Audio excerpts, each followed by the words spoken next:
Hay un nombre que hoy está en el centro de una de las preguntas más incómodas de México. ¿Realmente está mejorando la seguridad o solo están cambiando las cifras? Ese nombre es Omar García Harfuch, porque desde que asumió como secretario de Seguridad en el nuevo gobierno, algo comenzó a cambiar en los números. Pero entender si eso es un éxito real o una ilusión estadística requiere mirar más allá de los titulares. Y para hacerlo, hay que empezar por el dato más importante de todos: los homicidios. Cuando inició el gobierno actual en septiembre de 2024, México registraba un promedio de casi 87 homicidios diarios. Era una cifra alta, consistente con los últimos años del sexenio anterior, donde la violencia se había mantenido en niveles elevados, incluso después de ciertos descensos. Pero poco más de un año después, algo cambió. Para inicios de 2026, el promedio cayó a alrededor de 50 homicidios diarios. Eso representa una reducción cercana al 44% en apenas año y medio. No es un ajuste menor. Es, en términos estadísticos, una de las caídas más rápidas en homicidios en los últimos años en México. Y no es solo un dato aislado. El 2025 cerró con una reducción importante en la tasa de homicidios por cada 100.000 habitantes, alcanzando niveles que no se veían desde hace casi una década. Entonces la narrativa parece clara: menos homicidios, menos violencia, mejores resultados. Pero aquí es donde la historia se complica. Porque si algo ha enseñado la seguridad en México es que los números nunca cuentan toda la historia. Para entender realmente lo que está pasando, hay que poner estos datos en perspectiva. Y eso implica comparar. Primero, con el sexenio anterior. Durante los primeros años de gobierno de Andrés Manuel López Obrador, México vivió uno de los picos más altos de violencia en su historia reciente. Entre 2018 y 2020, los homicidios alcanzaron niveles récord, con tasas cercanas a 29 asesinatos por cada 100.000 habitantes. Aunque después hubo cierta estabilización, el problema nunca desapareció. De hecho, en 2024, último año de ese gobierno, los homicidios volvieron a repuntar, superando los 33.000 casos anuales. Es decir, Harfuch recibe un país donde la violencia no había sido resuelta, solo contenida parcialmente. Ahora comparemos con el sexenio anterior a ese. Durante el gobierno de Enrique Peña Nieto, México también enfrentó altos niveles de violencia, especialmente en sus últimos años.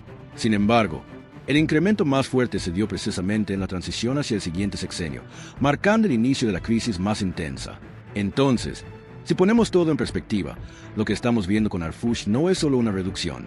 Es una corrección después de un periodo prolongado de alta violencia. Pero eso no significa que el problema esté resuelto. De hecho, hay varios datos que matizan esta aparente mejora. Primero, la concentración de la violencia. Más de la mitad de los homicidios en México siguen concentrándose en solo 7 estados. Esto significa que, aunque el promedio nacional baja, hay regiones donde la violencia sigue siendo extremadamente alta. Segundo, otros delitos. Mientras los homicidios han disminuido, delitos como la extorsión han mostrado incrementos preocupantes en algunos periodos recientes, afectando a millones de personas. Y esto es clave, porque la percepción de seguridad no depende solo de los homicidios, depende de lo que vive la gente en su día a día. Y ahí es donde aparece uno de los datos más incómodos de todos. A pesar de las reducciones en homicidios, cerca del 70% de los mexicanos se siguen sintiendo inseguros. Es decir, hay una desconexión clara entre los números oficiales y la percepción social. Y eso plantea una pregunta importante. ¿Está mejorando la seguridad o simplemente está cambiando la forma en que se mide? Ahora bien, no todo es percepción. También hay resultados operativos. Durante este periodo, el gobierno ha reportado miles de detenciones por delitos de alto impacto, decomisos significativos de droga, armas y la desarticulación de cientos de laboratorios clandestinos. Además, en estados específicos como el Estado de México, se han reportado reducciones de más del 30% en homicidios en un solo año. Esto sugiere que hay una estrategia más focalizada, una que busca intervenir en zonas críticas en lugar de aplicar medidas generalizadas. Y ahí es donde entra el estilo de Harfuch. A diferencia de estrategias anteriores que priorizaban programas sociales o enfoques más amplios, su modelo parece centrarse en inteligencia, coordinación y golpes directos a estructuras criminales. Algo más cercano a una estrategia policial que a una política social. Y eso tiene efectos rápidos, visibles, pero también limitados. Porque hay un problema estructural que sigue ahí: el crimen organizado. México no enfrenta solo delincuencia común. Enfrenta organizaciones con poder económico, territorial y militar. Y reducir homicidios no necesariamente significa debilitar esas estructuras. De hecho, en algunos casos, puede significar lo contrario: menos confrontación abierta, pero mayor control territorial por parte de ciertos grupos. Por eso algunos expertos advierten que una reducción rápida en homicidios no siempre implica una mejora sostenible. Puede ser una fase, un reacomodo, y eso nos lleva a otra comparación importante. El tiempo. En los primeros años de otros sexenios, también hubo momentos de mejora, pero muchos de esos avances no se sostuvieron. La violencia regresó, a veces con más fuerza. Entonces la pregunta clave no es si los homicidios están bajando. La pregunta es si esa tendencia se puede mantener. Y eso depende de algo más profundo, las instituciones. Porque al final, la seguridad no se construye solo con operativos, se construye con sistemas. Policías locales funcionales, ministerios públicos eficientes, sistemas judiciales que procesen casos y reduzcan la impunidad. Y ahí es donde México sigue teniendo debilidades importantes. Entonces, cuando se analizan los datos de Harfuch, la conclusión no es simple. Sí, hay una reducción clara en homicidios. Sí, hay resultados operativos visibles. Sí, hay una estrategia más enfocada. Pero también hay límites. Persisten delitos, persiste la percepción de inseguridad, persiste la concentración de la violencia. Y sobre todo, persiste una pregunta. ¿Esto es un cambio estructural o solo un ajuste temporal? Porque si algo define la historia de la seguridad de México, es que las mejoras momentáneas no garantizan estabilidad a largo plazo.